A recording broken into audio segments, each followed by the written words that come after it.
Hi, welcome to the Dynamic Duel Podcast, a weekly show where we review superhero films and debate the superiority between Marvel and DC by comparing their characters in stat-based battle simulations. I'm Johnny DC. And I'm his twin brother, Marvelous Joe. And in this episode, we are reviewing Season 1 of The Sandman. It's Netflix's latest hit show. The viewership numbers are doing fantastic. I'm super excited that people are really liking it.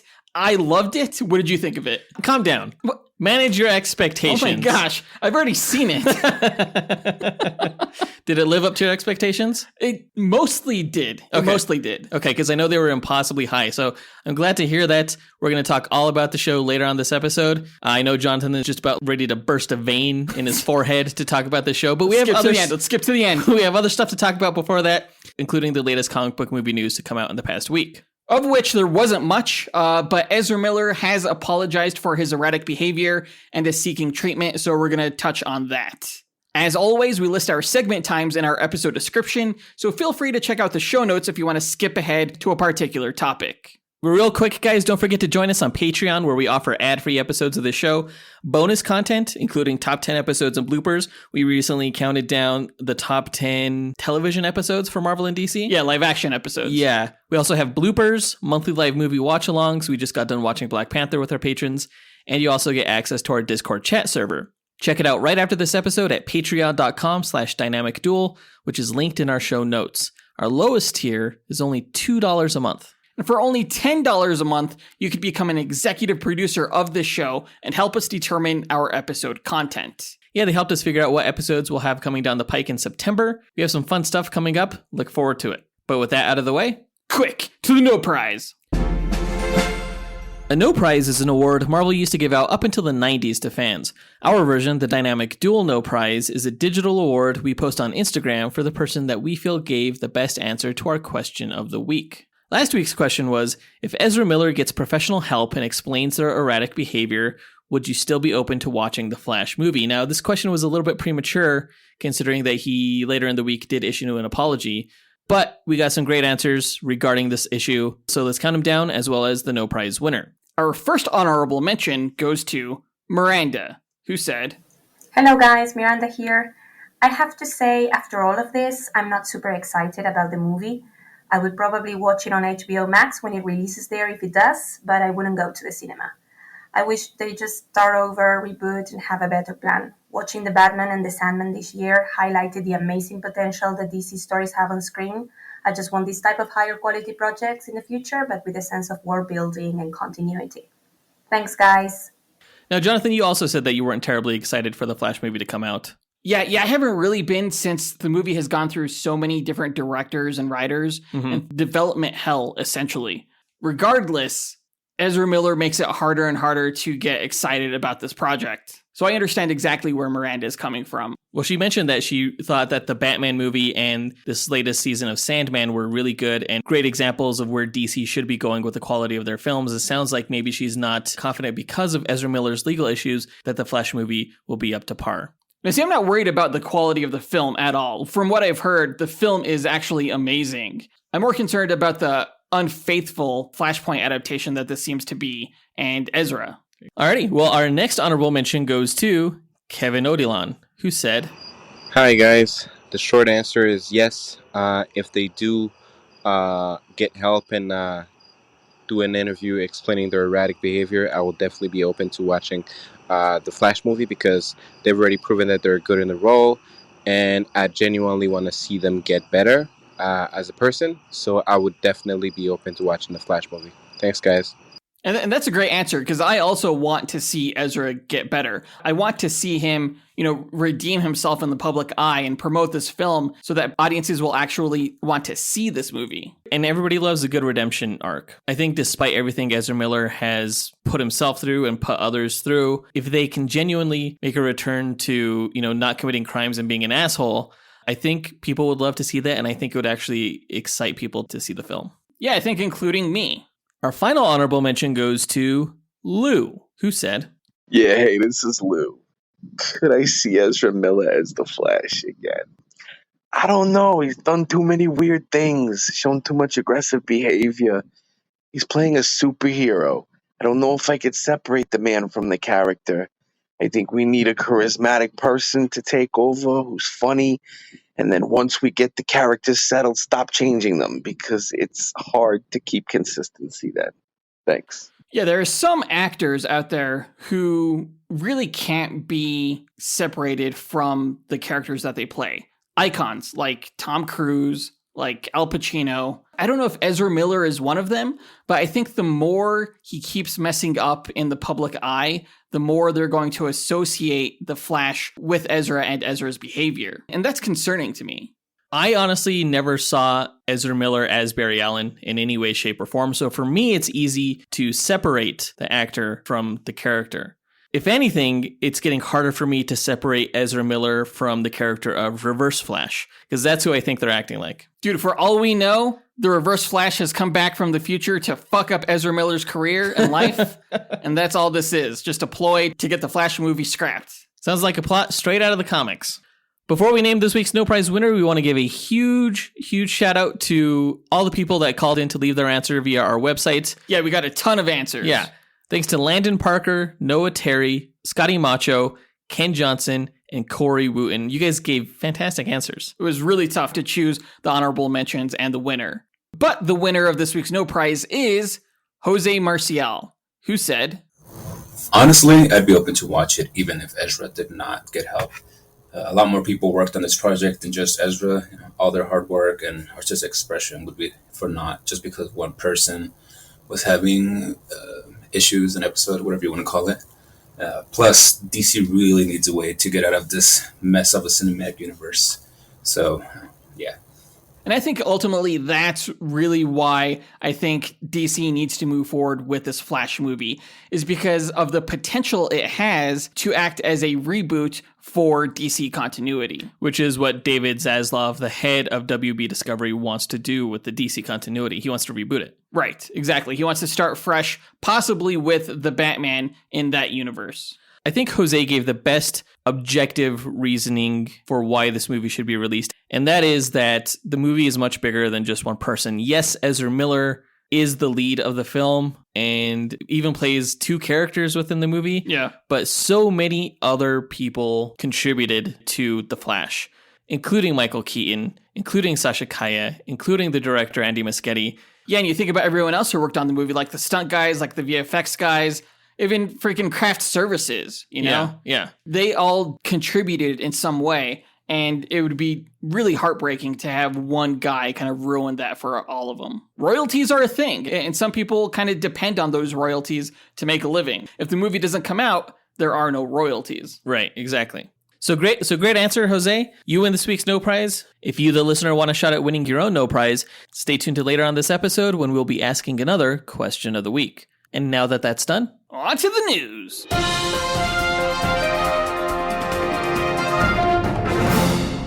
Okay, speaking of Ezra Miller and all the stuff that's going down with him, as you mentioned earlier, he did apologize this past week for his erratic behavior, and he's agreed to seek professional treatment to help get better for this. This, of course, was one of Warner Brothers' 3 sort of plans that they had for the Flash movie that we talked about last week. Yeah, scenario 1 was that Ezra Miller would get help and they would release the movie and have them promote it. Scenario 2 was they would just release it anyway without him promoting it.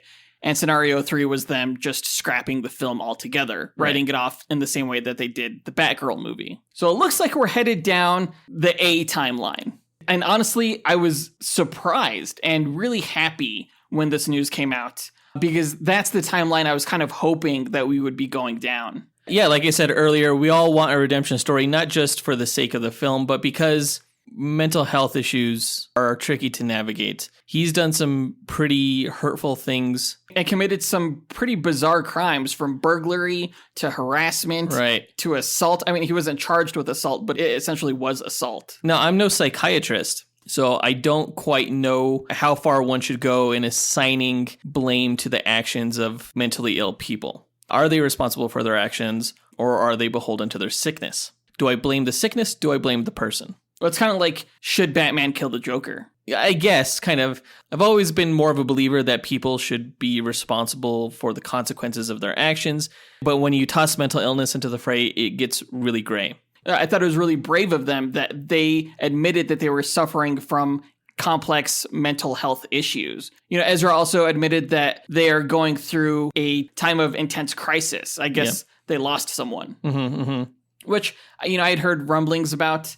I still don't think it justifies crimes, but, I think admitting you have a problem is the first step. And doing it publicly is, wow. Yeah, it is strange, though. Like, what is the causality there? How do you go from losing someone to starting a cult? Exactly. He has all these followers and all these people who kind of were swept up in his charismatic behavior because they are a charismatic person, I just don't see how they got down this particular route. And I'm wondering if they'll still be able to avoid jail time, or, if they are that sick, if they'll be serving out some kind of sentence within an asylum or something like that, or if it'll be something more privatized. I imagine it's going to be privatized. I would be surprised if he served any jail time, considering he's, part of Hollywood. They really seem to not be held too accountable as much as the rest of us, at least. But yeah, you're right. I don't think losing someone wins you too many pity points when you're telling people that you could read their minds and convincing them of that and stuff like that. Yeah. Which he is allegedly accused of. And the whole guns thing, like stashing loads of guns around the house, especially when he's taking in like families. That whole thing is weird too. He seems to see himself as some sort of caretaker for those who are down and out in life, but have potential or something like that. And I don't know if that comes from an area of true empathy and caring, or if it comes from an area of wanting others to see him as some sort of savior. There's a narcissistic streak behind this. Oh, absolutely. It's totally narcissism. You could see that even in their mannerisms. So ultimately, I'm going to be really upset if he gets help, promotes this movie, and then just goes right back to his old behavior. I don't want him to continue being the Flash, even if this movie is fantastic, because of that reason. Well, narcissistic tendencies are hard to overcome, I imagine. I don't see many success stories as far as that goes. But best of luck to him, honestly. Not just for the sake of the Flash movie, but because, God, I don't want people to get hit with chairs or tackled in bars anymore, Yeah, strangled. Come on. Jeez. But also, even if they never act again, we should all want the best for them. Yeah, totally. This is difficult stuff to talk about, mental health issues and everything like that. We're not the best people to talk about it. Hands down. And we avoided talking about it for the longest time until it became the only thing we were talking about, apparently, these last two episodes. Well, we probably won't talk about it again unless, all of a sudden Ezra Miller has some kind of relapse or something like that. And then, in that case, we'll probably be talking about the Flash movie getting canceled. This episode's question of the week has nothing to do with the news topic at hand. Well, during our last movie watch along with our patrons, we were watching Black Panther, and then people started theorizing on how they might bring back T'Challa into the MCU. And there were some pretty solid, convincing theories of ways that it could be done that are both respectful to Chadwick Boseman's legacy and make sense continuity-wise. And that brings us to our question of the week. How would you bring T'Challa's Black Panther back into the MCU continuity, and who would play him? Record your answer at dynamicduel.com by clicking on the red microphone button in the bottom right-hand corner, which will prompt you to leave us a voicemail. Your message could be up to 30 seconds long, and don't forget to leave your name in case we include you on the podcast. We'll pick our favorite answer and award that person a Dynamic Duel No Prize that we'll post to Instagram. Be sure to answer before August 25th. We're recording next week's episode a little bit early. Don't space out on this. Yeah, we want to hear your ideas. But that does it for the news portion of this episode. Now let's move on to the main event, where we talk about Netflix's live-action adaptation of The Sandman.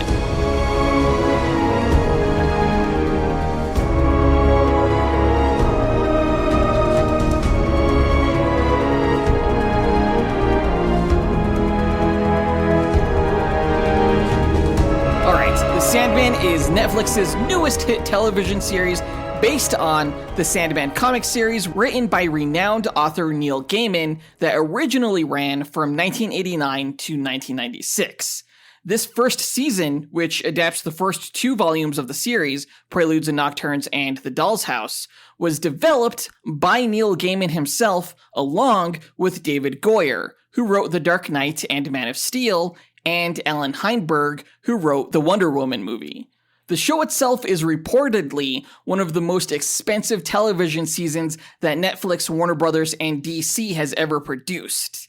It's 11 episodes long, and as a fan of the comic, I loved every single episode. I definitely encourage everyone listening to get immersed in this show and in this world if you haven't already, and stop listening now if you want to avoid spoilers. Yeah, even if you know nothing about the Sandman comic book series, I still highly recommend watching it. Yeah, didn't really know anything about it. I didn't know shit. I didn't know anything. Even after you gave your bio for our Sandman versus Mephisto duel episode, I was still like, those words that came out of your mouth meant literally nothing to me.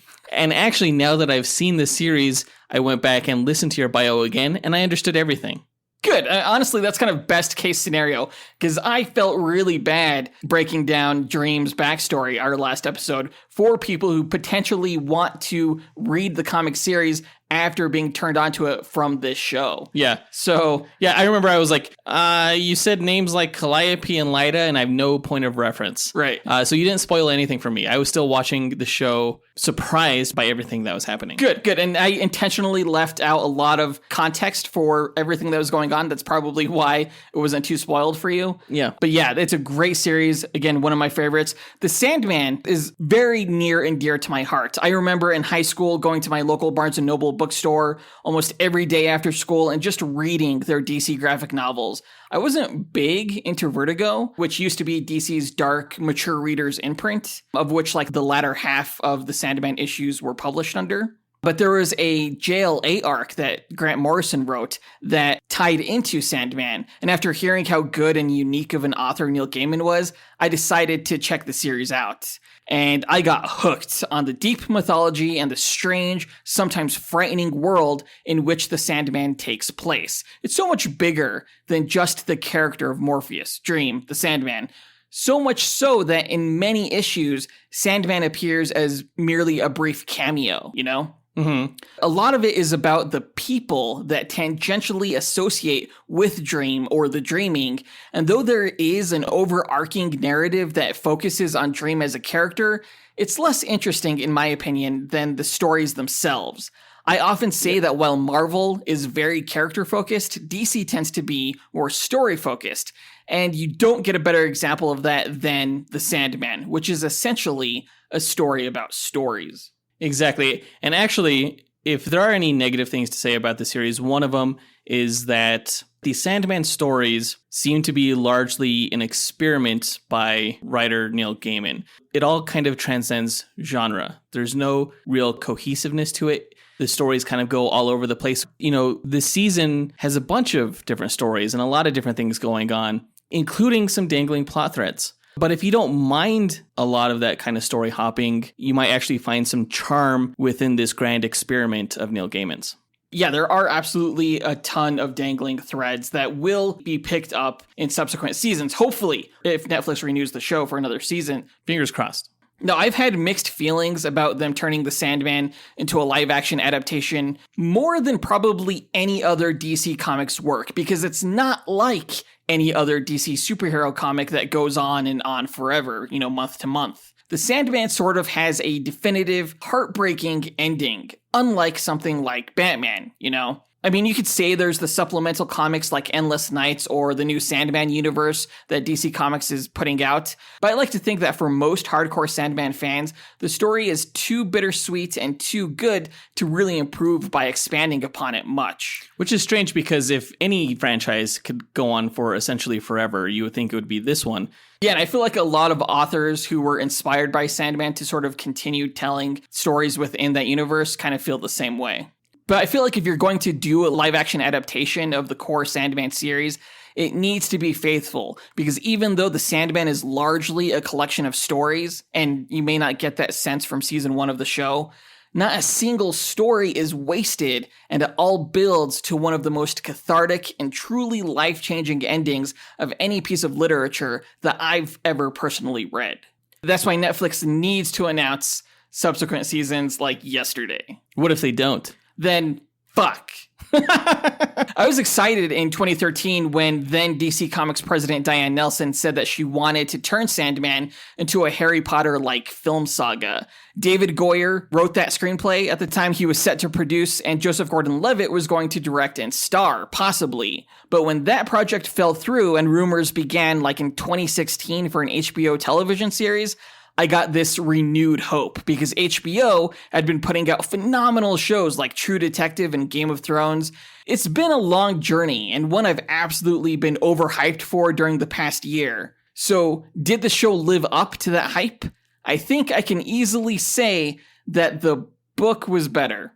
So far, at least. But I'm not in any way disappointed by this adaptation. I think it was very, very well done, and I think that's a huge credit to the writing team and the casting for the most part. Well, to my impression, the Sandman story was always one of those works that used the medium of comic books in such a unique and special way that it was almost unadaptable. Yeah, they said the same thing about Watchmen. Yeah. And I would say that Watchmen probably uses the medium of comics to a better extent than even Sandman. Uh-huh. But yeah, again, for the longest time, Sandman was considered unfilmable just because of the broken nature of the story. Well, it seems like this season took Zack Snyder's Watchmen movie approach in that you just look at the comic and you film what's on the fucking page. You know, you can't deviate too much because if you think of a lot of Marvel and DC adaptations, none of them are very faithful to the source material in terms of the dialogue and the shots. Yeah, things like that. They're telling an original story. For the most part, yeah, one that's inspired by the source material, but not one for one. Yeah, this show was incredibly faithful. I felt like 75% of the shots were lifted straight from the comic panels, and the few changes that they did make, like changing John Constantine to Johanna, or, you know, getting rid of the Justice League, or having the Corinthian play a much larger role, I totally understood why they made those changes. Some changes actually fill in plot holes from the comic that I didn't even know existed. Like what? Like, you know the protection amulet that Ethel Cripps gives her son, John D? Yes. She gives that to him in the comic, and nothing happens with it. He doesn't use it at all. Oh. I mean, we see it, but it doesn't, like, affect a dream. It doesn't do anything. Well, in the series, he ended up giving it to the lady who gave him a ride. Right. But I think in the comic book series, he ends up killing her. How did you know that? I know things. Sometimes things get spoiled in the Discord. We'll just say that. Okay. Yeah. No, yeah, that's actually one of the most powerful moments, I think, in this initial Preludes and Nocturnes run, was that scene where this whole comic issue, he's just sitting there having a conversation with this woman, and then at the end, he just kills her. It was like, oh, did not see that coming. Super surprising. It was surprising for me in the show when that didn't happen. Mm-hmm. But I'm kind of glad they got rid of the protection amulet in some way, because they had to. You can't make the same mistakes on film that you could kind of get away with in the comic. Because, you know, in the comic, when you're reading it month to month, and sometimes you forget about things. Yeah. In the show that you're binging, like on Netflix, you can't get away with that. Right, right. There are a number of other changes that kind of sugarcoat how dark and tragic the comic gets, like, you know, John D not killing the woman who's driving him. The show is definitely more audience-friendly and accessible than the comic. You know, there's a little bit more hand-holding and exposition in this adaptation, but I think it's to the audience's benefit. Mm-hmm. And overall, I think the writers make it work. So I'm all for it.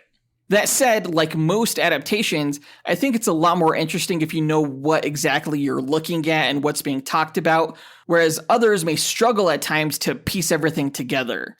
The Sandman is dense, and the world is complex, especially considering that the story can go literally anywhere, from dreamworld castles to the depths of hell to a Midwestern diner, and episode to episode, like the comic, it mixes up genre from fantasy to drama to horror. And it all looks beautiful and expensive. Like during the opening narration where the raven flies through the dreaming, I was like, holy shit, this is breathtaking. Yeah, the visual effects were, for the most part, really well done. You could definitely tell that the show had a large budget behind it. $15 million an episode. Holy shit. Well, I appreciated it because I think the visual effects definitely helped sell the concept. If they weren't that good, I think the feeling of the series could have gone down like the Sci-Fi Channel route. Oh, largely because you didn't have a huge cast of well-known actors, even though the cast was good in their roles. But the audience needs like some more buy-in in terms of the world building here. And I'm glad they delivered it. Because of that, I think the series will attract a lot of people who really enjoy comic book adaptations. But what I like most about the show is that I do think it will be almost a gateway for people who aren't necessarily into these type of adaptations to start watching more of this. And vice versa. People who are mostly into superhero things have used the Sandman comic as a gateway into non-superhero comic book reading. Yeah, more independent comics. Exactly. And Marvel does a horrible job of publishing comics outside of the single superhero genre. Yeah, they do. But, you know, to Marvel's credit, they do a good job of bending genre within their own universe. As we've seen throughout the MCU, we have a lot of movies that feel very different from each other, and on Disney Plus too. But I think because of Sandman's adherence to genre tropes and structure, it'll bring outsiders into the comic book fold and comic book insiders out into other mature fare. Yeah, in that sense, it's sort of like a vortex, just breaking down barriers. Yeah, sure. We'll say that. You've seen the show. You understand the lingo. It's right, okay. Right. I understand what you did there. Yep. One area where I felt like they kind of dropped the ball just a bit was tone. Okay. In the comic, even though it mixes up genre, it has an overall vibe of melancholy and wonder to it, which I actually think the show captured. But the comic's tone also incorporates more of this gothic horror fantasy. And I think the show is missing some of that gothic horror. I mentioned that the show is sugar-coated a little bit. It makes Dream less scary and less threatening because it changes the nature of his punishments so that many of them aren't really punishments at all. Like in the comic, Alex Burgess, Roderick Burgess' son, Yeah. he wasn't blessed with eternal sleep for his kindness that he showed Dream while he was trapped.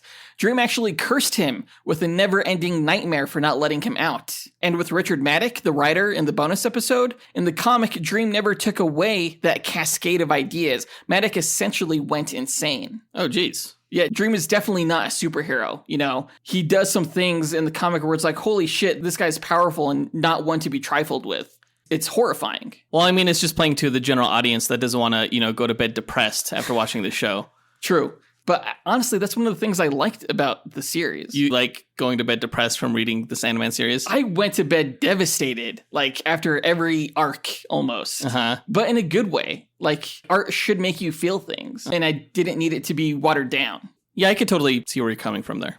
I'm sure one gripe others may have, though I didn't, was the pacing. This season adapts 2 story arcs. So there's this almost anthological episode in the middle where we meet Death and Hobgadling. By its nature, it's supposed to be a breather episode. And actually, it was my favorite episode because you really got a sense of how the Endless are and get clued into their nature a little bit. But the pacing seems to be a common complaint that I'm seeing. Did you find issue with it? I found an issue with the first episode's pacing, but after that, no, I don't think I really had an issue with it.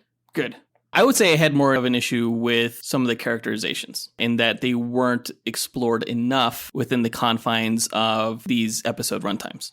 Like, the main villain of the entire series was Desire. Didn't see shit from them. Like, Desire was barely an afterthought. We actually saw more of Desire in this season than we did in these first 2 arcs of the comic. Really? Yes. That's interesting because I didn't get a sense of what their motivation was, what they were like as a character, what their relationship with despair exactly was, any of that stuff. So yeah, I was a little bit disappointed in that. You'll get more about the Endless probably in the next season. When Yeah.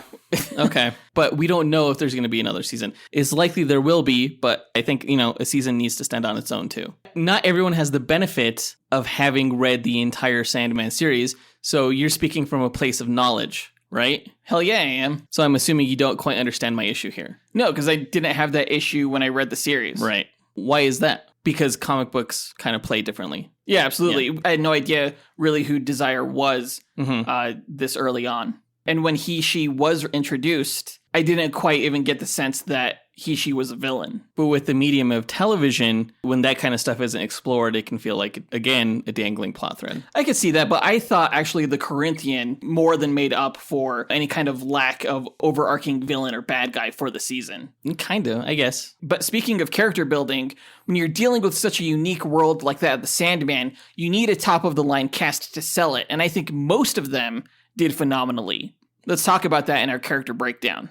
Starting with Dream. Now, Dream is played by Tom Sturridge, and for a melancholy, stoic, haughty, formidable 10 billion-year-old entity, I thought he did pretty good. And, he didn't look as creepy as Dream does in the comics with, like, his black eyes, But, you know, he definitely had the rock star look going for him for sure. He was very much based off of Robert Smith, the lead singer of The Cure. Yeah, I think in the comics, for sure. Yeah. Now, Dream's arc across the entire Sandman series is essentially about a god learning to be human, or rather, humane. Over the course of the series, he develops humility and empathy not only for humankind, but also for his creations. When stories delve into his past, we learn how heartless and wrathful he was, even to those he loved. But it takes thousands of years for consequences to catch up with him, and for him to learn the true meaning of love and how to love others. This season is a great start to that arc. You know, after escaping his captivity, once he collects his tools and regains his strength, death helps him recognize the brief lives that mortals have are still meaningful, regardless of how short they are. From Hobgadling, he learned to appreciate friendship, and when the entire realm of the dreaming is threatened, he witnesses the love and sacrifice one can make for another. He's learning and changing and allowing others to change rather than forcing them to live under his tyrannical rule. Many of his creations were forced to adapt to life without him, and he quickly realized that life cannot go back to the way it was before. Even for someone who is endless, times change, and once you leave, you can't go home again.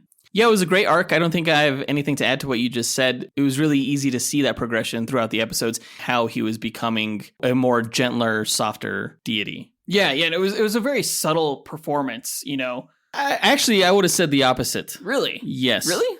I guess I had a slight issue with Tom Sturridge's performance in that it felt very theatrical to me, like he was putting on almost like a Broadway performance. I think he could have actually gone subtler with it because he was on a television screen where you can actually play things a little bit subtler. You don't have to go as grandiose. Especially those first episodes, I was like, oh, this guy sucks.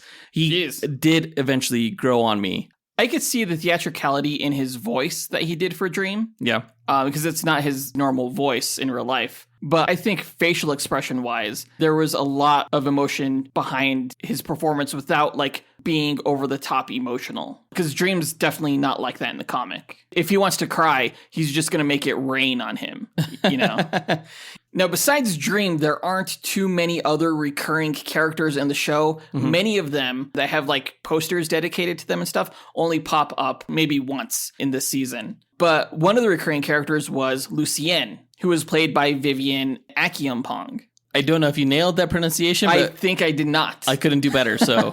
This is actually a gender-bent role. Mm-hmm. In the comics, Lucienne is actually Lucien, who is a character that predates the Sandman comics, actually. He was made by the same comic writer who created Kane for the House of Mystery. Okay. Yeah, at least the same artist, I believe. Gotcha. I think Vivian did a great job with the role. Yeah. She definitely sold like the faithfulness to Dream and to the dreaming itself. You know, she's the library of the dreaming, and she stayed in the realm and looked after things while Dream was captured. Over the course of the season, she kind of resents Dream returning to his old behaviors and higher than thou attitude prior to his capture. But thanks to Matthew the Raven, she kind of comes to forgive Dream. Yeah, I think the actress sold the intelligence of the role really well as the emotional maturity. Yes, absolutely. Yeah, did really well. And this wasn't an arc that she had in the comics. Oh, really? So I was surprised and very interested when they kind of took this antagonistic approach to Dream in this show. I thought it worked really well. I thought it was smart of the writers to do that, to make her a bigger character within the season. Well, it helped push along Dream in his arc. Yeah, absolutely. She was really the one who was able to stand up to him and kind of let him know and realize that things aren't the way they used to be, and you need to deal with that. Well, Dream respected her above anyone else, and so he really wanted to not make her happy, but he wanted to show her that he cared about her. Yes. By essentially listening to her and what she had to say. Right, in the wisdom that she acquired while he was away. Right, yeah. Another reoccurring character was Matthew, who was played by Patton Oswalt. And I love me some Patton Oswalt voice acting. He did great on MODOK. This was very different from that. I thought it was going to be kind of over-the-top comedic, because that's sort of what Patton Oswalt is. But I actually really liked the performance he gave for Matthew. It was very human. Human, a little bit naive, which is appropriate because Matthew, like in the comic, is an audience surrogate. We get to learn through him, essentially. He did seem to come into the fold a little defiant, which didn't feel always quite right. Like, who the fuck are you to, like, disobey the ruler of the dream world? Yeah, I think that kind of comes from him not exactly being entirely clear about what is going on and what the rankings are and what the situation is. He is a little defiant in the comic as well. So it's to character. I'm surprised Dream didn't put him in his place, but I think he has somewhat of a soft spot for these Ravens. Well, one of the interesting things they did with the Ravens in the show is they had a Raven die in the first episode, which is something that wasn't in the comic either. Oh. So having Dream kind of have this rejection of more Ravens was an interesting kind of conflict that was brought to their relationship. I just kept hearing MODOK. What? No, you didn't. I think he did a great MODOK. Couldn't get past that. To me, this was just feathery flying MODOK. Okay. So the crossover was weird. I doubt you thought of MODOK once watching this because it was a completely different performance. No, I totally thought of MODOK at least once. Okay. All right. The last main recurring role of this season was Boyd Holbrook's The Corinthian. I loved his performance. I loved him in Logan. I knew once he was cast, he was going to do phenomenal. It was just amazing. Perhaps not as terrifying as in the comics, because you didn't actually see like his mouth, eyes eat eyeballs or anything like that. Yeah. But I still thought he came across as a legitimate threat to Dream. Boyd Holbrook, he was great as Donald Pierce. I think he was even better in this show. They need to put him in the MCU, I think, because I think he is one of the most underused actors working currently. Well, we'll see the Corinthian again in later seasons. Hopefully, if they freaking renew the show or announce it. Yeah, you keep talking about these other seasons. To. Like, we don't see him again. Especially with the state of Warner Brothers as it is, you know. Oh, man. Everything's up in the air, I think. It has to happen. David Zaslav, on the really outside chance that you're listening to this, he's not. Freaking renew the show. Please, for me. He's not listening. For me. Anyway, back to the Corinthian. He's a nightmare who was made to torment mankind, so he's resentful of Dream, his creator, who prevents him from doing that in the waking world. The Corinthian works to stop Dream from escaping his capture, and when that fails, he works to kill him through the vortex. I thought it was really interesting when Dream explained the purpose behind nightmares as a means to better mankind by making them face their fears within their subconscious. Right. The Corinthian was not about that. He kind of went beyond his programming, as it were, to essentially be selfish. Yeah, he wanted to live for himself and not for his creator. And it's kind of interesting how he inspired like legions of serial killers. Yeah. The serial convention is one of the most twisted story arcs in the series. And I thought they did a great job of adapting that in this television show and kind of showing how much he inspired them. Like the diner scene between Funland, Nimrod, and the Doctor. Again, another scene not in the comic. It was interesting that Corinthian seemed to take somewhat pleasure in that admiration he received from those other serial killers, because he could have totally skipped out on this convention, but he chose not to, I think, because of his selfish motivations. Yeah, how often are nightmares like praised and almost worshipped, right? Mm-hmm. The admiration was definitely something he never really received before. Moving on to Johanna Constantine, as they pronounce in the series. I always pronounced it Johanna Constantine in the comic, but I guess Neil Gaiman knows better than me. She was played by Jenna Coleman. This is another gender-bent role. It was John Constantine who kind of played this role in the comic. We did see Johanna in the flashback with Hob Gadling in the tavern, and that's in the comics. But for this issue where Sandman is looking for his patch of sand, that was John Constantine. I'm sure they have lots of plans at DC for John Constantine. It's rumored that J.J. Abrams is doing something with Justice League Dark, so I'm sure he was pretty much off limits. And since Johanna, again, was a character from the comic, I don't mind her replacing John Constantine. Even though she did kind of steal the whole astrologue origin from John, it's fine. Yeah, I noticed that. I didn't think I was going to like her in this role, but I really liked her in this role. I have never really seen Jenna Coleman in anything else that I could think of, but she pulled off like the cockiness, the swagger of John perfectly. She did really well. Pretty much gave Matt Ryan a run for his money. Pretty much, yeah. Probably one of the best compliments I could give her.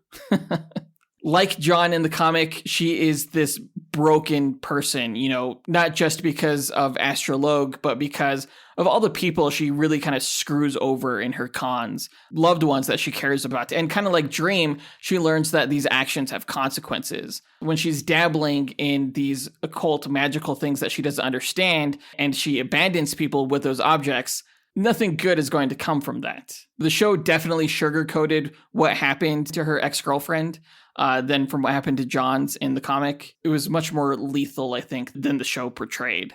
Moving on to Lucifer Morningstar. Lucifer was played by Gwendolyn Christie. Brienne of Tarth. Yeah, Brienne of Tarth, who, of course, is fairly androgynous, but still beautiful. So I thought it was very great casting for Lucifer, who was supposed to be an angel. Yeah, it's kind of the Tilda Swinton approach that the Constantine movie did with Keanu Reeves. Exactly. I like the idea of taking this cherub-esque actor and making them the most evil being ever. Oh, totally. And they're still soft and sweet, but they could kick your ass. It's even scarier because they're so soft and sweet. Yeah. Lucifer was really only here for one episode where she essentially gets insulted by Sandman, and we'll see that play out later on, hopefully in other seasons. Hopefully. Moving on to John Dee, aka Dr. Destiny. I'm not sure if you're familiar with Dr. Destiny in the comics. Nope. He's a Justice League villain. He was portrayed by David Thewlis, who also played Ares in the Wonder Woman movie. But I actually liked him more in this role. I thought he did a fantastic job, not necessarily making him sympathetic or overly creepy, but kind of humanizing him a little bit more in that they gave him this arc of him being lied to his entire life. And so he just distrusts all of humanity. He doesn't think anyone is sincere, and he just wants to bring that sincerity to the world. It was a fascinating approach to the character. In the comic, John Dee was not the son of Roderick Burgess. He was the son of Roderick Burgess's second-hand man who ran away with Ethel Cripps with Dream's possessions. Okay. I think the shortcut they did here was brilliant, though. I think having a character like John Dee sort of feel like it's his birthright to have this massive amount of power because he learned who his father was. Definitely not super villain-esque in a comic booky kind of way, but actually even more frightening than that. In a very interesting way, yeah. So his motivation in this show was to create a more honest world. If that was largely caused by his mother's lies, what was the character's motivation in the comics? Was it also a more honest world? No, he really didn't have a theme of honesty or lies in the comic at all. His motivation was a little bit more like that of a supervillain in that he just wanted to drive the world mad and he wanted to be the king of it. Oh, okay. Yeah, that's less interesting. I think so as well. The diner episode in this series was not as dark as it was in the comics, but it was still really twisted. It was my favorite episode. Yeah, it's definitely up there for me as well. The fact that he was making these people do these things, it was essentially his dream coming true for the world instead of theirs. And Dream basically told him that. It was just a hard watch. But in a good way. The commentary on society was interesting, where it seemed to insinuate that the truth of mankind is maybe just procreation or something, because everybody got really horny and they all started hooking up. But then it also somehow conflated truth with what their dreams were. When they lost their dreams, they had nothing left to live for. And so their truth was essentially suicide. Yeah, it was kind of really tapping into the id. Is your id your truth? Mm-hmm. Is your ego your truth? Yes. Yeah, or the superego. That's fascinating. John definitely felt like the superego is something that was bad. And so he was just breaking those people down. And not just those people. I don't know if you saw the news. It was happening all over the world. Right, yeah. Which, they never really address again. No, they don't. It was the same thing in the comic, though. Dropped plot thread. Not necessarily. It is. Okay. Moving on to Rose Walker. She was played by Kaio Ra. I thought she gave the worst performance of the show. It was hard to watch. It was very hard Honestly. to watch. Which was really, really unfortunate because Rose Walker is actually a recurring character throughout the whole comic series. So if they have another season, she'll show up again. Yes. Well, hopefully she gets better by then, because I swear every time some dialogue came out of her mouth, it sounded so rehearsed. I thought I was watching the Disney Channel. It felt like a Disney Channel performance, didn't it? Yeah. And I feel bad saying that. But you're having her interact with all these other amazing actors. It really just made the latter half of this season seem a little inconsistent. You would think that they would have recognized this during production, like the director, the other actors. I'm surprised her bad performance made it all the way to the final cut of these episodes. I thought the actor who played her brother was actually much better. Yeah, Jed, the actor who played Jed was really good as the character. I agree. But like the actress who plays Rose was always like, what? Oh, I'm the Vortex? Get the fuck out of my world.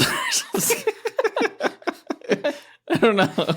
Now, that said, the character was pretty faithful to her comic counterpart. She had this tragic family history. She was looking for her brother Jed. She learned that she's a vortex capable of merging people's dreams and attracting like dream characters in the real world. Mm-hmm. Although the one thing they added to the character of the vortex in this show was that one of her abilities was also breaking down the barrier between the dream world and the waking world. Not something that was in the comic, but it was kind of cool because in this show, it made Dream vulnerable. Yeah, that made sense to me. I thought that was a great element. Yeah, it definitely was. Again, kudos to the writers. Her friend, Lita Hall, I always pronounced it Lita when I was reading it, was played by Razane Jamal. Another bad performance, I thought. I think maybe she had some kind of accent that she was hiding within her performance, somewhat unsuccessfully. I caught that as well. In the comics, Lita is an Amazon. She's one of the Infinity Inc. heroes known as Fury. And so I was kind of wondering if they were kind of trying to cast off of Gal Gadot because of that. That was the impression I got, at least. Okay. Which was kind of cool. Honestly, I think the actress would be a phenomenal Wonder Woman if Wonder Woman ever gets recast. Yeah. As long as she gets a good director, I think you could kind of help her with her acting. I don't know if I thought Razane's performance as Lita was bad just because she had so many scenes with Rose, but it wasn't up to the par as some of the other performances. Absolutely. Yeah, I would agree. Did you recognize the name Hector Hall when you were watching the show? Yeah, that's Dr. Fate. It was Dr. Fate back when David Goyer and Jeff Johns were writing JSA, the son of Hawkman and Hawkgirl, who was Silver Scarab in Infinity Inc., a teammate of Lita. They did form a romantic relationship and get married. In the comic series, Hector Hall's character was a superhero named the Sandman within the mind of Jed Walker. In the show, they kind of rewrote that so that Jed himself saw himself as a superhero, which was a lot of fun. Yeah, that was great. I've had those same dreams. I liked how they made his version of Sandman's rogues gallery legit villains from the DC comic books. Yes, yeah, that was cool. That was cool. The whole thing with Jed and Lita even too, I thought was just a great simplification of what they did in the comics. Even the Nightmare who was holding Jed imprisoned away from the dreaming, in the comic that was two different nightmares named Brute and Glob. Oh, okay. Just good writing throughout the series. Not surprised considering the writers. Finally, I want to talk about the other endless beings that made appearances in this first season: Death, Desire, and Despair. Death was played by Kirby Howell-Baptiste. She appeared in one episode, but I thought her performance was super empathetic, though perhaps not as like bubbly as Death in the comics is. I thought she did fine. The whole kind of subversion of the character was more lost within this series than it is in the comics. Because once you figure out that she's Death, yeah, there's a, I guess, initial moment of shock, but it goes on for way too long after that. And I think those sort of scenes would play much better in the comic books than they did here, because here her character seemed to be entirely built around that subversion, so it lost its appeal by the time she sends the second soul to the Sunless Lands. I think the pacing of it was fine. It was only half an episode, really. Yeah. I do think there are characteristics of Death that are missing, like iconic aspects, like the Eye of Horus makeup that she has over one eye. Yeah, I remember that from the DC Showcase animated short with Death. Right. Moving on to Desire, she was played by Mason Alexander Park, who I believe identifies as non-binary, which is perfect for the role of Desire, who is neither male nor female. Mm-hmm. And just a fantastic performance. Holy crap. I think I needed to see more of it. Like, they had a really great look for the character. Like, I think that's why I was a little bit disappointed that we didn't get more regarding the character's backstory with Dream and their motivation and everything like that. Next season, man. Stop saying that. I don't know what else to tell you. Next season, you'll get more. Just because you're saying that there's not going to be a next season, you're jinxing it. Shut up. I don't ever want to hear you say that again. Well, I don't want to hear you ever say next season. All right. Finally, Despair is played by Donna Preston. In a role that actually did not even need to exist this season. I agree, actually. They probably could have waited until later to introduce Despair because it was the least comic faithful look for the character than the other members of the Endless. Mm-hmm. In the comic, Despair is completely nude. We don't need to see that.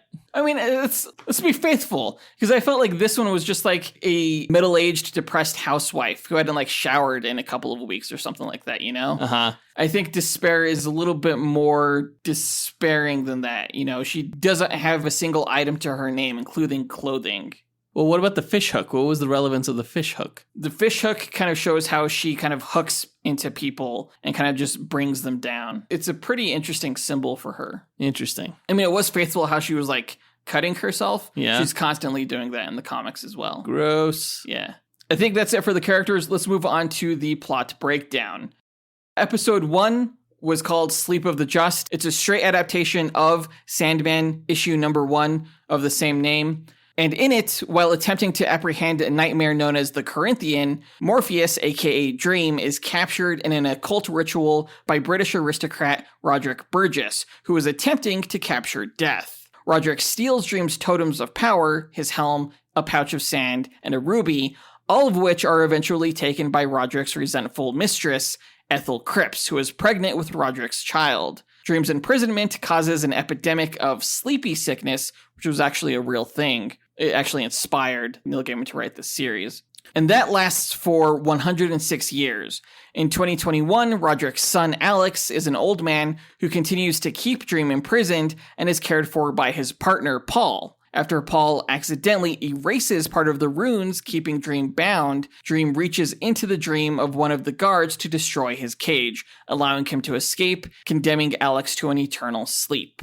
Now, was it an accident that Alex's partner destroyed the sigil? Not in the show. Yeah, I think definitely not. Yeah. He was just kind of sick of the whole thing. Now, this is actually my least favorite episode, largely because when you compare all the plot that happens here to some of the more plot-heavy later episodes, it's easy to see how they could have condensed the story in this particular episode. It dragged for me. Nothing happened. There were way too many like reaction shots to Alex Burgess. I swear to God, it was like 50% of the shots in this. And he ultimately ended up being an inconsequential character.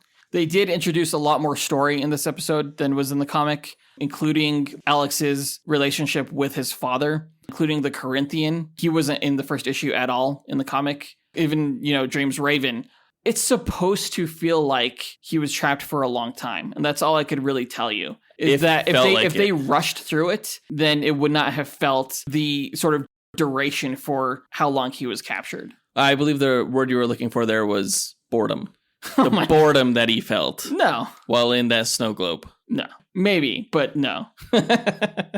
I thought it was hilarious how Dream's entire appearance within this episode, it was like basically an extended Austin Powers skit where they were trying to hide his penis from the camera. I had laughed a lot. He was like, oh, I'm just going to strategically place my arm right here. Yeah. Even though it doesn't make sense. That was like one moment. Who even knows if he has a penis? He's one of the Endless.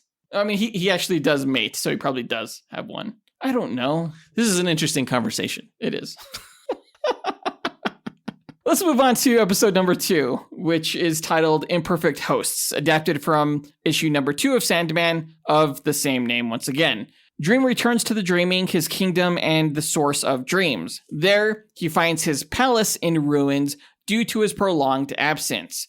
Dream visits Cain and Abel, a pair of dysfunctional brothers, to retrieve their pet gargoyle, Gregory, which will restore his power enough to summon the Fates. Dream successfully summons the Fates, who inform him of the whereabouts of his equipment. The pouch of sand is in the possession of exorcist Johanna Constantine, his helm is in the hands of a demon in hell, and the ruby is used by Ethel's son, John D. Dream sets off on his quest to retrieve the items with assistance from his advisor, Matthew the Raven. Back in the Dreaming, Dream sends a baby gargoyle to Cain and Abel to replace their previous companion. This was the shortest episode of the season. I think it was only like 40-something minutes long, but none of the episodes actually broke an hour, except for the bonus episode. But that was really 2 episodes in one. Yeah, I would have condensed episodes 2 in 1, honestly. Like he's captured and then is freed by the halfway point of that episode and then learns where to get his items in the latter half. I think that would have worked out pretty well because it wasn't until the end of this episode where the story really starts, I guess, like his quest. I don't disagree with you, honestly. They probably could have done it, but then I think you would have missed a lot of Cain and Abel. Who cares? They were an afterthought in this entire season. Which will play a larger role later on. What did I say? I didn't ever want to hear you say that again. There were some changes in this episode, again, from the comic. In the comic, Sandman takes the signature that he wrote on their contracts as storytellers instead of their gargoyle Gregory. But Gregory is a callback to the House of Mystery, which was the old horror anthology comic that DC used to put out that starred Cain. Okay. Yeah, this was more touching. I thought the gargoyle creature was really cute. Super cute. Goldie, also super cute. Yeah. Would give Baby Yoda a run for his money. Yeah. Absolutely. Yeah. Would give my left kidney just to have him as a pet. I think I'd do that. Yeah. Episode 3 was titled Dream a Little Dream of Me, adapted from Sandman issue number 3 of the same name. In this episode, after exorcising a demon during a royal elopement, Johanna Constantine is tracked down by Dream, asking for the return of his pouch. However, Constantine remembers that she left it at her ex-girlfriend's apartment. They team up to track down the girlfriend, whose home has been warped by the abuse of the sand. Constantine asks Sandman to cure the girlfriend of her addiction, but is left distraught when Dream is reluctant to put her down. Seeing Constantine's guilt, Dream finally agrees to put her ex-girlfriend to rest before departing. Meanwhile, Ethel, whose life had been prolonged by a protection amulet given by a demon, travels to an institution in Buffalo, New York to visit John, who has a dark obsession with Dream's ruby. She passes the protection amulet to John, immediately ages, and dies. John then uses the amulet's powers to escape the institution, which in the comics is Arkham Asylum. Oh, that's right. Yeah, I remember that from your Sandman bio. I thought it was pretty crazy, not only when Ethel started aging rapidly, but when John left the asylum and anyone who tried to stop him just essentially fucking exploded. Like, I didn't know that's what the protection amulet did, but that's pretty fucking hardcore. Didn't do that in the comics. Great scene here. I loved that. I loved how they used that because it did look pretty gnarly in the comics. If I remember, it was like the eyeball with the chain. Really cool look here. I loved how they gave Ethel Krebs sort of like that scene with the Corinthian to kind of establish what the amulet does. Another standout moment from this episode I thought was Constantine's exorcism scene early in the episode. I thought that was really well done. Yeah. Even with like the demon coming out and stuff like that. It was pretty cool. Also not in the comic. Episode 4 was titled A Hope in Hell. It was adapted from Sandman number 4 and 5, which was titled A Hope in Hell and Passengers, respectively. To retrieve his helm, Dream descends into Hell, where he meets Lucifer Morningstar, the realm's ruler. He finds the demon with the helm, but in order to get it back, the demon challenges Dream to a game of wits, the demon game. Dream chooses to represent himself in the challenge, but the demon chooses Lucifer as his champion. Dream eventually wins the challenge by invoking hope, a concept which Lucifer recognizes as unbeatable, and is able to regain the helm. I still don't understand how that applies, given that anti-life would destroy anything that would hope again. Except for hope itself. Whatever, okay. No. Maybe if there was some endless character called Hope or something that could fly. But no, even then, because if anti-life kills everybody, then the endless would cease to exist. Well, no, the endless will be the last things that exist. Specifically, death herself. So they would cease to exist, and then death would turn out the lights and also cease to exist. Well, Lucifer would cease to exist before death would. Who cares? So she could hope. Hope would... Oh my god. Don't worry about it.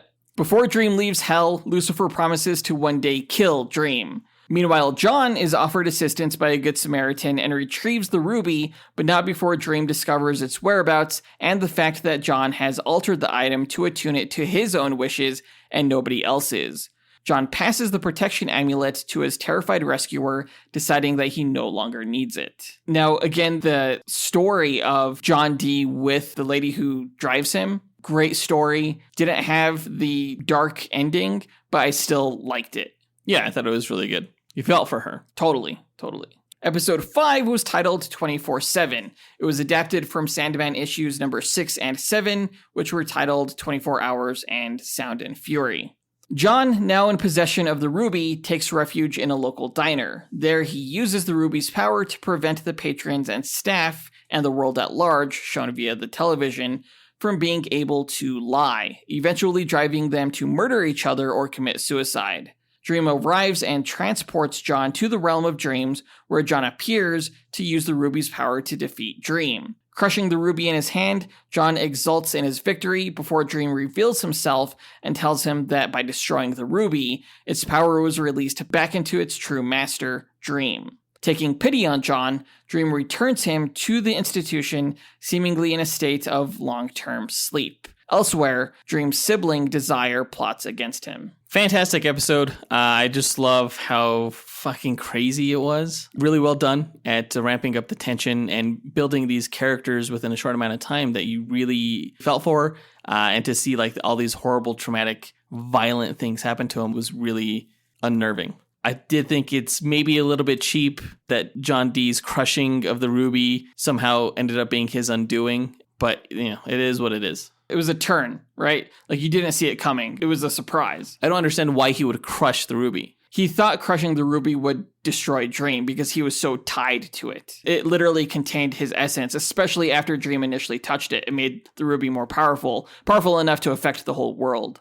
But you could easily just write that destroying the ruby destroyed that power. Neil Gaiman, I think, took the cheap way out by saying, oh, actually, just all the power got released. Haha, you didn't know that. Not necessarily, because it was established earlier on that Dream can reabsorb things that he had created. Like, once it's unmade, it comes back to him. Like with the gargoyle, exactly. I guess? Yeah. Yeah, sure. Episode 6 was titled The Sound of Her Wings, which was adapted from Sandman number 8 and number 13, Men of Good Fortune. In this episode, Dream, now aimless after obtaining his tools, is visited by his sister, Death, and accompanies her as she escorts the deceased to the afterlife. Death attempts to show Dream the possibility of finding purpose and fulfillment in his duties as ruler of the Dreaming. In a flashback to the Middle Ages, Dream and Death visit a tavern where they encounter Hob Gadling, a commoner who vocally wishes to never die.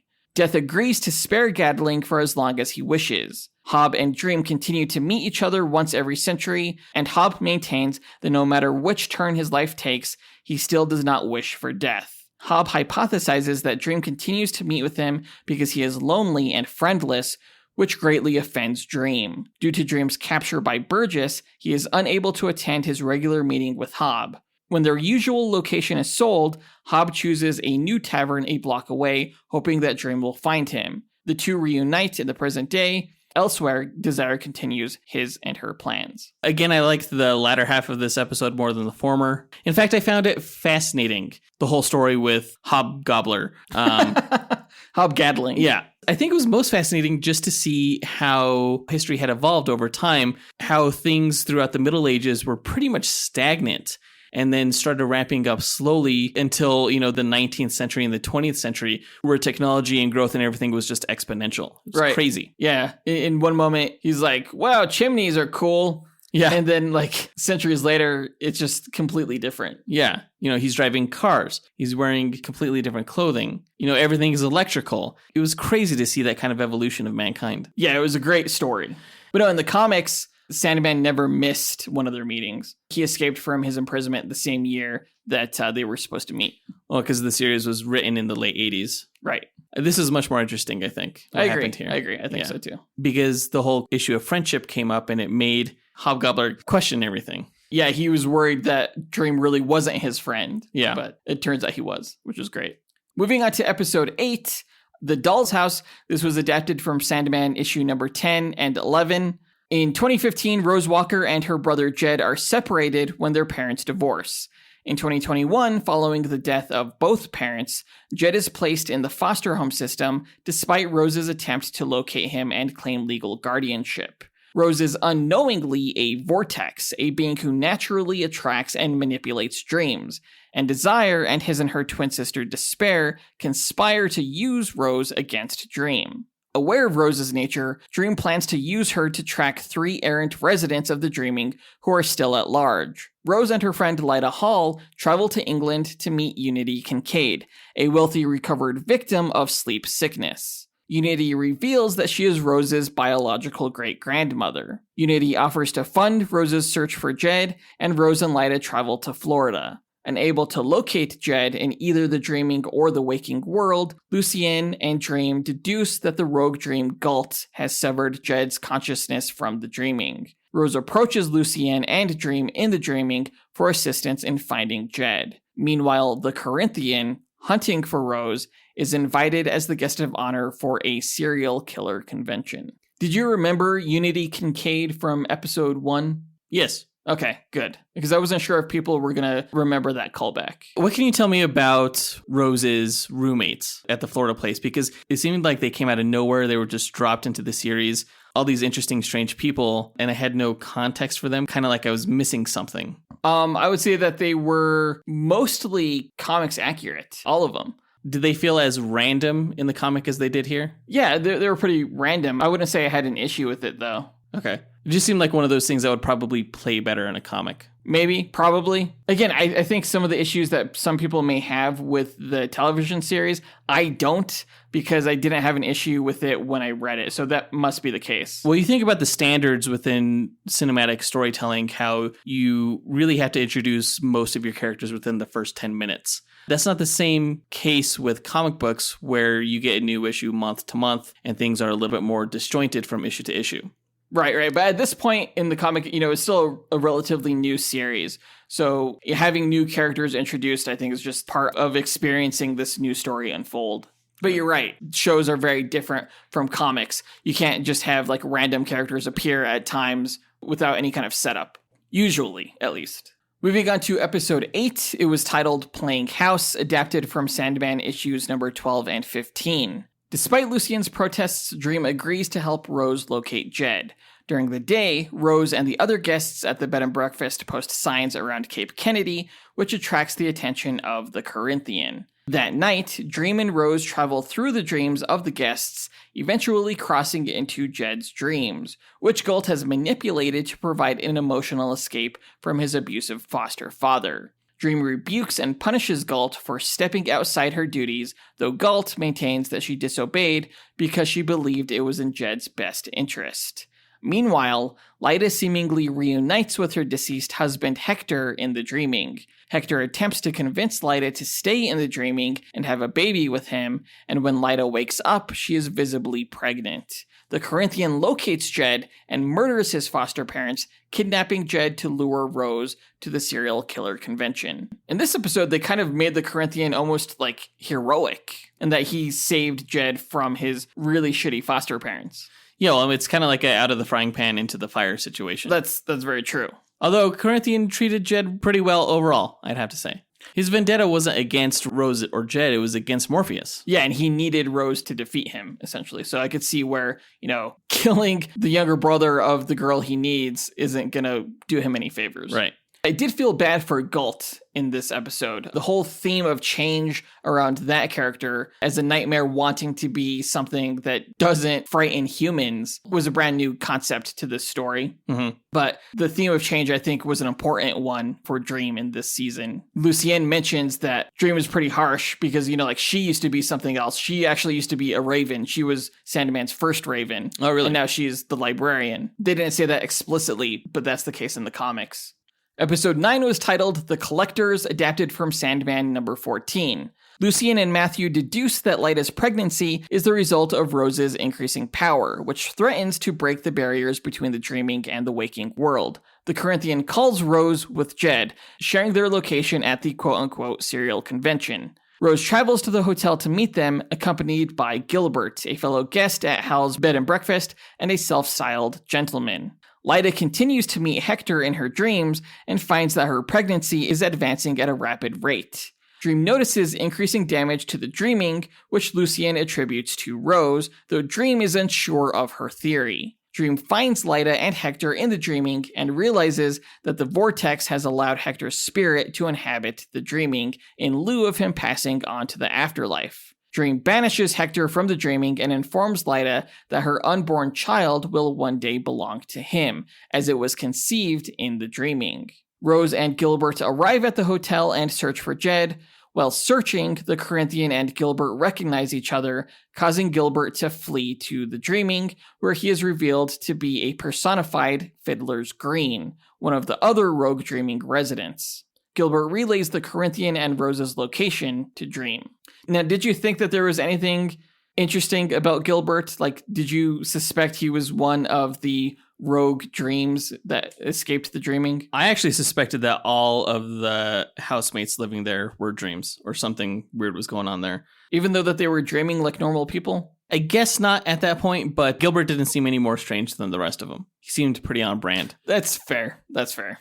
Now, how a location can manifest as a person, I have no idea, but... Well, it's not going to manifest as a physical location in the waking world. It's its own character, I guess, as it were. Okay. The serial killer convention had a lot more humor in it than I thought it would be. Like, I found myself, like, cracking up just at the concept of a serial killer convention that's spelled out like the breakfast cereal. Yeah. And all just the weirdness that came with that. Like, the different panels that they had. It was hilarious, but disturbing. Pretty disturbing, yeah. I thought it was funny when Gilbert walked into, like, the feminist panel. Yeah. And he was, like, agreeing with him. He was like, yeah. And then they're like, sometimes they use my brute force. And he was like, wait, what? Yeah. Really well done. The final-ish episode, episode 10, was titled Lost Hearts, and that was adapted from Sandman issues 14 and 16. Dream interrupts the Corinthian's keynote speech to the serial killer convention, but the Corinthian shows Dream that Rose's power enables him to defend himself against his creator. Dream informs Rose of the great danger she possesses to the waking world, prompting Rose to temporarily restore the dreaming and allowing Dream to unmake the Corinthian. Dream punishes the convention attendees with clarity about their crimes, allowing Rose and Jed to leave unharmed. That night, Rose confronts Dream in the dreaming, where Rose is ready to sacrifice herself to save her friends and brother. But Unity joins them in the dreaming and convinces Rose to transfer the vortex into her, allowing Dream to end her life. Dream realizes that Desire impregnated Unity to pass the vortex to her descendant in an attempt to have Dream spill family blood. Dream confronts Desire, warning him/her against further schemes. Dream remakes Galt as a good dream and endeavors to act as a more benevolent ruler of the dreaming. In the waking world, Lyda gives birth to a son and moves with Rose, Jed, and Hell back to New Jersey. After being reproached by the Dukes of Hell, Lucifer ponders revenge on Dream. And I have to say there was something incredibly disappointing about how the arc with the Vortex wrapped up, and I think it has to do with the very Deus Ex Machina approach to the resolution. Like, just out of nowhere, Unity Kincaid was somehow in the dreaming in the library looking for her life story, and it happened to give her, like, all the answers to solve everything, and she just popped up like, oh yeah, it was supposed to be me. It felt very out of the blue. And then really you didn't learn why any of this was happening until after the resolution, when we find out that if Sandman had spilled family blood, that he would have gotten in big trouble. That almost played like an afterthought, but it was the reasoning behind everything. It was a reveal. Yeah, but it wasn't satisfying in any sort of way. It barely registered. They should have introduced that concept prior to the conflict's resolution. Well, you sort of had that when Desire was talking to Despair about how they were both going to use the vortex to destroy Dream. But you had no context on how that would play out. Because it was supposed to be a mystery. You weren't supposed to know. Right, but it didn't really play out like a mystery. I don't agree that the reveal at the end about how Dream had nearly set himself up for destruction, I don't think that was lame. I think the Endless are patient. I don't think that they need to reveal everything right away just for you to care about the danger to Rose or to Dream or anything like that, because they already alluded to the danger of both of these characters. We knew that Dream had to kill Rose, and we also knew that the Vortex was somehow going to also destroy Dream. How that would have played out is the reveal. As far as Unity Kincaid being a Deus Ex Machina, all humans go into the dreaming. The fact that her great-granddaughter was the Vortex, kind of breaking down barriers, especially among those closest to her, I think was already established. So it's not like she was just randomly appeared there. It was because of the nature of the Vortex. That's pretty convenient, I have to say. But it also raises questions like, why wasn't Rose's mom the Vortex? Maybe her mom died before she could become the Vortex. Okay, sure. Maybe she would have been the Vortex if she was still alive when Dream escaped his capture. Why couldn't Unity Kincaid have still been the Vortex, considering the Vortex has power within the dreaming state? She was supposed to be the Vortex, but she was asleep during the time she was also to be that. Dreaming during that time. Why are you asking me like I wrote the story? Why don't you ask Neil Gaiman? Maybe I will go ask Neil Gaiman and be like, bro, you got some weird plot holes here. I don't think it's a plot hole. I think you have an issue with it. It's just the randomness of the rules that he set up within the world that he built. But those are the rules. Yeah, I mean, sure. When you write your own story, you can make your own rules too. Okay. Yeah. Oh, the vortex is swirls, but she was supposed to be the vortex. And guess what? If you spill the family blood, you die. Yep. Okay. I mean, the nature of rules and laws are kind of an overarching theme throughout the entire series. The Endless are bound by rules and laws just like anyone. You know, a lot of them are just sort of spelled out in the Book of Destiny. Okay. We didn't even see Destiny in this season. We don't see him until next season, if it comes around. Okay. A bonus episode was released last week. It was really a 2-part episode called A Dream of a Thousand Cats / Calliope. It's adapting Sandman issues number 18 and 17. In The Dream of a Thousand Cats, late one night, a Siamese cat holds a gathering of other cats to tell her story about her encounter with Dream. A long time ago, she met a tomcat with whom she gave birth to a litter of kittens. This displeased her owners, who took the kittens and threw them into a river, traumatizing the Siamese cat. That was sad. Yeah. In desperation, the cat dreamed of meeting Dream in the form of a black cat and begged him for a solution. Dream presented her with a parallel universe in which cats were the dominant species over humans until they fought back by dreaming, turning them into the cats mankind sees them as they are today. Upon finishing her story, the Siamese cat urges the other cats to perform the same enlightenment, to which they will reclaim their status as the rulers of Earth. This was an animated episode, which was interesting. Yeah, I thought the animation was great. It was really good. It was almost like rotoscoped. It was so fluid. It was very surreal, which I thought was great for a story of this nature. Yeah, and I love the fact that they included it. I didn't think they were going to adapt this issue, but they did, which was surprising. I didn't love the story. What? No, yeah, I mean, well, okay. I mean, I do think that it was beautifully presented, but the story itself, it was really throwaway. I can see why it was included as part of like a bonus episode, kind of. It almost felt like a supplemental type of material. Yeah, it's anthological. Yeah. But it's like, okay, so the cat wants to rule the world again. And eat humans, yeah. Yeah, okay. What was the point of that? I was like, yep, cool story. Moving on to the next episode. I thought it was a great episode. I think it's an interesting story. Fuck you. What's interesting about the story to you? The Cats episode is interesting because it expands upon the world and the mythology that is set up by the Sandman. Mm-hmm. Cats dream, and cats dream of Sandman. It's world building, and it's really interesting. It's like a nice little anthological story and detour in the comic, in the same vein of something like House of Mystery or something like that. It's supplemental, absolutely. Mm-hmm. Doesn't mean it's not interesting, though. Yeah, that probably varies from person to person, I would guess. You fucking hate cats. That's your problem. I love cats. I have 3 cats. But it doesn't mean that I find every cat story interesting. You know who did? Your cats. Okay, I actually watched this episode holding my cat Logan. That seems dangerous. Nah, he loves me. Moving on to the second half of the episode, titled Calliope, struggling author Richard Maddock visits Erasmus Fry, an elderly former writer who has imprisoned a Greek muse named Calliope in his house. Maddock is given ownership of Calliope, to which he later discovers that raping her boosts his intelligence to make his next novel. Ugh. When Calliope realizes that Maddock doesn't intend to let her go, she sends a desperate plea to Morpheus, aka Dream, her former husband, who she has not seen since the tragic death of their son, Orpheus.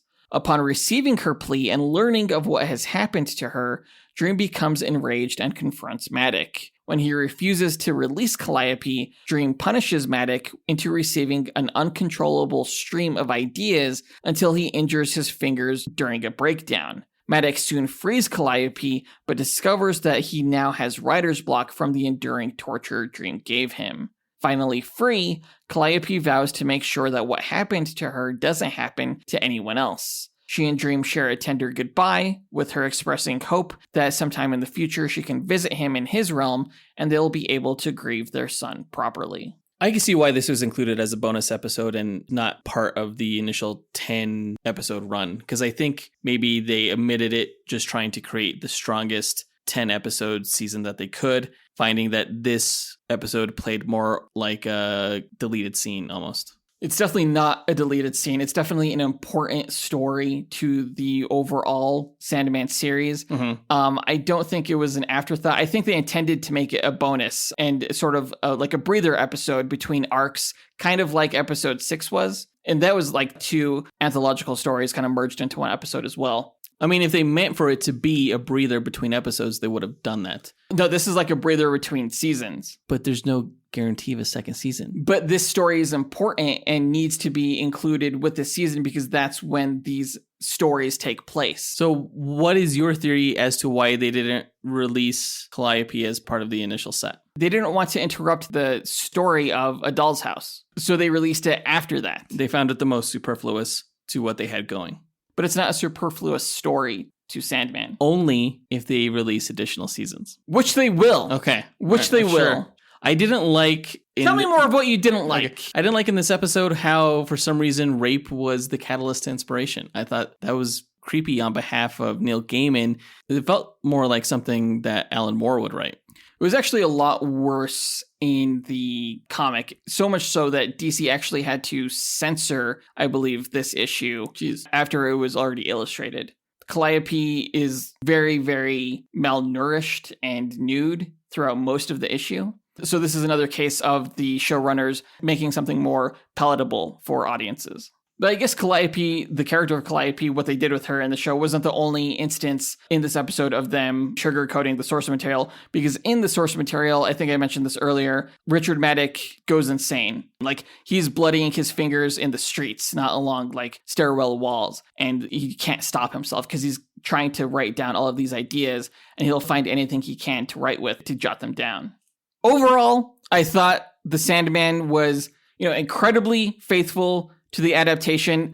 I appreciated it. It's dark material, but it's still profound and moving and good. I think the stories and settings of the show are both immersive and incredibly beautiful, and it's elevated by its nearly perfect casting. I say nearly perfect because, of course, the actors who portrayed Rose and Lyta weren't as great as the others. So I can't give this show a 5-star rating, and I'm giving it 4.5 out of 5 stars.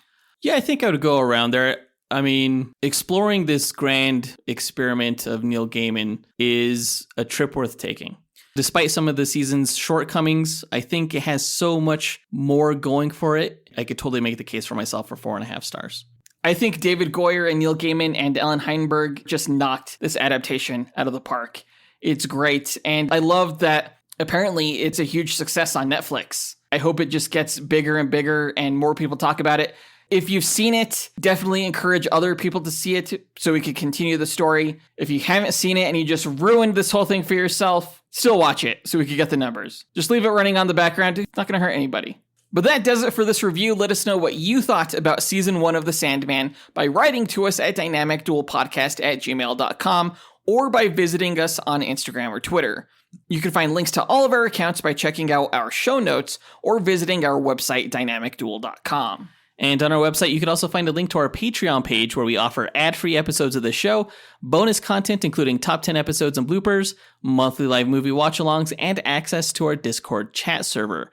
Again, check it out right after this episode at patreon.com/dynamicduel, which is linked in our show notes. Our lowest tier is only $2 a month. In our next episode, in lead up to episode number 300, which will be a duel between Young Justice and the Young Avengers, we are pitting Impulse, Young Justice's speedster, with Speed, Wiccan's twin brother, and one of the Scarlet Witch's sons. And a Young Avenger as well. But that does it for this episode. We want to give a big thanks to our executive producers, John Speas, Ken Johnson, John Starosky, Zachary Hepburn, Dustyn Balcom, Miggy Matanguihan, Brandon Estergard, Nathaniel Wagner, Levi Yeaton, Austin Wesolowski, Nick Abanto, and AJ Dunkerley for helping make this podcast possible.